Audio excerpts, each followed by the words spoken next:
안녕하세요. 맞춤법 콘텐츠를 제작하고 있는 박선주입니다. 여러분, SNS 많이 하시나요? 요즘에는 블로그, 밴드, 페이스북, 인스타그램 등 핸드폰만 켜면 정말 많은 SNS가 있잖아요. 이 SNS에 올리는 글은 우리가 1대1로 하는 대화와 다르게 많은 사람들이 볼 수 있다는 특징이 있죠. 나도 모르는 사이에 널리 퍼져나가기도 하고요. 그렇기 때문에 맞춤법에 더욱 신경을 쓸 수밖에 없는데요. 오늘은 우리가 자주 틀리는 맞춤법을 SNS 글을 예시로 해서 알아보겠습니다. 첫 번째 글을 같이 볼게요. 지난주에 스카프를 잊어버려서 새로 샀어요. 원래 있던 거랑 색은 틀린데 어떤 게 더 낫나요? 스카프 예쁘게 매는 방법 가르쳐주세요. 원래 있던 스카프를 잃어버리고 새로운 스카프를 자랑하는 글이 올라왔네요. 혹시 맞춤법이 틀린 것 찾으셨나요? 정답은 잊어버려서, 틀린데, 낫나요, 가르쳐, 이렇게 4개가 틀렸어요. 이것들은 얼핏 보면 비슷해 보이는데 정확하게 말하자면 뜻이 달라서 헷갈리는 말들인데요. 하나씩 알아볼게요. 우선 첫 번째 줄, 스카프를 잊어버려서 새로 샀어요. 여기는 잊어버려서가 아니라 잃어버려서가 맞습니다. 여러분, 잊어버리는 것과 잃어버리는 것의 차이를 아시나요? 비슷해 보이지만 두 말은 차이가 있습니다. 잊어버리다는 주로 원래 알거나 기억하고 있던 것들을 기억하지 못하는 상황에 씁니다. 공부한 거 다 잊어버렸어.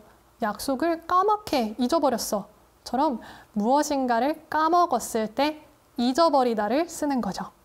반면 잃어버리다는 주로 물건이 사라졌을 때 쓰는 말입니다. 연필을 잃어버리다, 지갑을 잃어버리다처럼 뭔가가 없어졌을 때 잃어버리다를 씁니다. 그러니까 스카프가 없어진 것은 잊어버린 것이 아니라 잃어버린 것이라고 쓰는 것이 맞습니다. 잊어버리다, 잃어버리다, 생긴 게 비슷해서 비슷해 보이지만 뜻이 다르다는 거 기억해 주세요. 다음 문장입니다. 원래 있던 거랑 색은 틀린데 어떤 게 더 낫나요? 여기에는 틀린 게 2개가 있어요. 우선 틀린 데입니다. 뭐가 틀렸나 싶으시죠? 여기에는 다른데를 쓰는 것이 맞습니다. 다르다와 틀리다도 뜻이 비슷해 보여서 많이 헷갈려 하시는데요. 틀리다는 셈이나 사실 따위가 그룹되거나 어긋나다 라는 뜻입니다. 여기에는 답이 맞다, 틀리다처럼 옳고 그름의 의미가 들어가 있어요. 반면 다르다는 그냥 비교가 되는 두 대상이 같지 아니하다 라는 뜻입니다. 옳고 그름과 상관없이 2개를 비교해서 같지 않으면 다르다를 쓰는 거죠. 즉, 틀리다는 잘못됐다, 옳지 않다 라는 의미가 들어있고요. 다르다는 그냥 비교하는 의미가 있다 라고 보시면 됩니다. 스카프가 원래 있던 거랑 색이 다른 것이 잘못된 건 아니잖아요. 그냥 색이 같지 않다고 말하는 거니까 틀리다가 아니라 다르다를 쓰는 것이 맞습니다. 헷갈리지 않는 팁을 드리자면 영어로 생각해 보는 것도 방법이에요. 다르다는 different, 틀리다는 wrong 이라고 생각하면 편해요. 요즘은 다양성 시대라고 하잖아요. 그래서 나와는 생각이 다르지만 다양한 가치가 존재할 수 있음을 인정하는 것, 즉 다름을 인정하는 것이 굉장히 중요하니까 다름과 틀림의 차이를 알아두면 좋겠죠? 낫다, 낫다. 어떤 게 더 낫나요? 는 어떤 게 더 낫나요?가 맞습니다. 낫다와 낫다는 가장 기본적인 맞춤법이지만 또 많이 틀리기도 하는데요. 낫다는 뱃속의 아이, 새끼, 알을 몸 밖으로 내놓는 걸 말해요. 그래서 어떤 게 더 낫나요? 라고 하면 어떤 게 더 새끼를 낳나요? 라는 뜻이 되는 거죠. 이상하죠? 이때는 어떤 것이 더 좋다는 뜻의 시옷 받침 낫다를 씁니다. 그리고 병이 고쳐지다 라고 말할 때도 낫다를 써요. 감기가 낫다가 아니라 감기가 낫다인 거죠. 그런데 낫다와 낫다에서 한 가지 주의하셔야 하는 게 있는데요. 낫다가 조금 특이해요. 낫 뒤에 모음으로 시작하는 어미가 오면 시옷이 사라져 버립니다. 예를 들어서 둘 중에 어떤 게 더 나아? 라고 말할 때 둘 중에 어떤 게 더 나아? 라고 써야 할 것 같지만 시옷을 빼고 나아 라고 쓰는 것이 맞아요. 마찬가지로 아프지 말고 빨리 나아도 빨리 낫아가 아니라 시옷을 빼고 나아 라고 쓰는 것이 맞습니다. 다음으로 스카프 예쁘게 매는 방법 가르쳐 주세요 입니다. 이 말은 굳이 해석하자면 스카프를 예쁘게 매는 방법이라고 써 있는 걸 손가락으로 지목해 달라는 말이에요. 좀 이상하죠? 여기서는 스카프를 예쁘게 묶는 방법을 알려달라는 뜻이니까 가르쳐 주세요가 아니라 가르쳐 주세요가 좀 더 적절합니다. 가리키다는 하늘을 가리키다, 카메라를 가리키다처럼 손가락 같은 걸로 어떤 대상을 집어 보인다는 뜻이에요. 가르치다는 지식 등을 알려주는 것을 말합니다. 이걸 기억하는 방법은요. 가르치다에는 치가 들어가잖아요. 근데 영어로 가르치다가 뭐죠? teach죠. 공교롭게도 둘 다 치 발음이 있네요. 그러니까 teach, 가르치다 이렇게 외우시면 됩니다. 다음 글을 한번 볼게요. 이번에도 발음이 헷갈리는 맞춤법인데요. 뭐가 틀렸는지 찾아보세요. 다음 주부터 한강에서 여름 축제를 시작한대. 작년에 갔을 때 얼마나 재밌든지 또 가고 싶다. 찾으셨나요? 정답은 시작한 대가 아니라 시작한 대, 재밌든지가 아니라 재밌던지입니다. 먼저 시작한 대와 시작한 대에 있는 대와 대부터 봐볼게요. 대와 대는 사실 발음이 거의 같아서 소리만으로는 구별이 어려워요. 하지만 쓰임이 다르므로 글을 쓸 때는 구별해서 쓰는 것이 좋습니다. 우선 이 대는 다고해와 같은 의미예요. 주로 다른 사람이 한 말을 듣고 그것을 또 다른 사람에게 전할 때 씁니다. 예를 들어서 철수는 오늘 조금 늦는데 라고 하면 철수는 오늘 조금 늦는다고 해와 같은 의미로 철수가 늦는다고 한 말을 내가 듣고 그걸 다른 사람에게 전하는 것이 되는 거죠. 반면 어이대는 덜아의 의미입니다. 주로 말하는 사람이 직접 겪은 일을 다른 사람에게 말할 때 써요. 예를 들어서 그 가수 노래 정말 잘하대처럼 써요.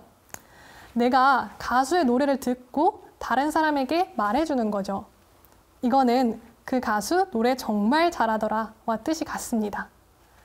대와 대를 구별하는 꿀팁이 두 가지가 있는데요.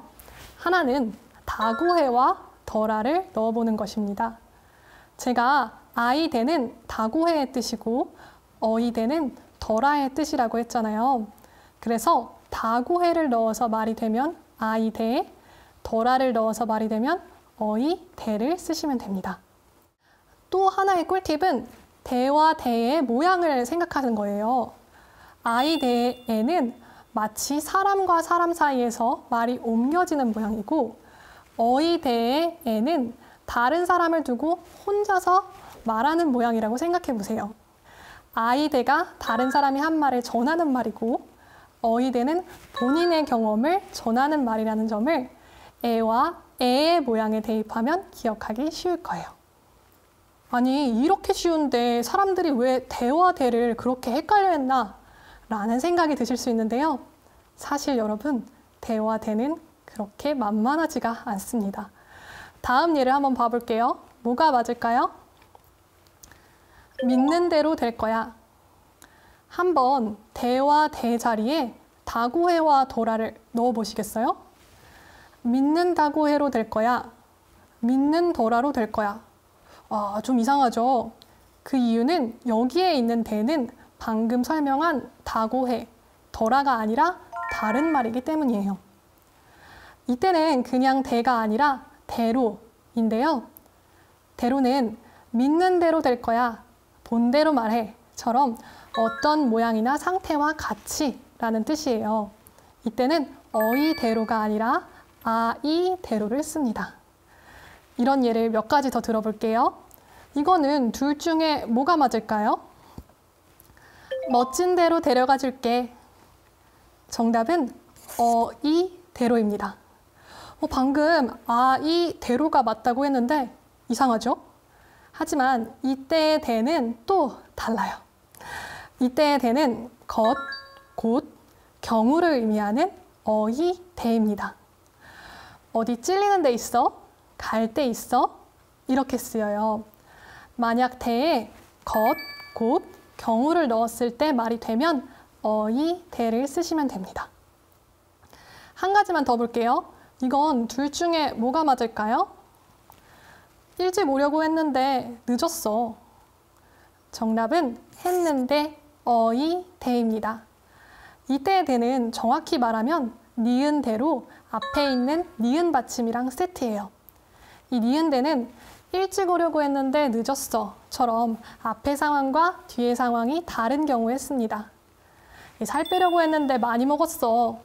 하려고 했는데 까먹었어 처럼 앞의 상황과 뒤의 상황이 다른 경우에는 대를 쓰시면 됩니다. 대와 대는 다양한 경우의 수가 있으니 다시 한번 정리해 보시는 걸 추천해 드릴게요. 그럼 이제 다음 줄로 넘어가 볼게요. 작년에 갔을 때 얼마나 재밌든지. 이때는 재밌든지가 아니라 재밌던지가 맞습니다. 든지와 던지도 참 많이 헷갈리는 맞춤법 중에 하나인데요. 든지는 하든지 말든지처럼 선택의 상황에 쓰는 말이에요. 하든지 말든지는 하거나 말거나처럼 둘 중에 하나를 선택한다는 뜻이 들어있죠. 그래서 작년에 얼마나 재밌든지 라고 하면 의미가 좀 어색해져요. 반면 던지는 과거의 상황을 회상할 때 쓰는 말입니다. 그래서 작년에 얼마나 재밌던지 라고 하면 작년에 재밌었던 걸 회상하면서 하는 말이 되는 거죠. 그래서 던지가 맞습니다. 이것도 쉽게 기억하시는 방법이 있어요. 영어에서 do는 시제에 따라서 do, did, done으로 바뀝니다. 이 마지막 done은 과거 분사인데요. 영어의 done을 떠올리시면서 우리말의 done도 과거의 의미를 갖고 있다고 기억해 보세요. 오늘은 SNS 글을 예시로 많이 헷갈리는 맞춤법들에 대해서 알아보았습니다. 오늘 내용도 유익하셨길 바랍니다. 감사합니다.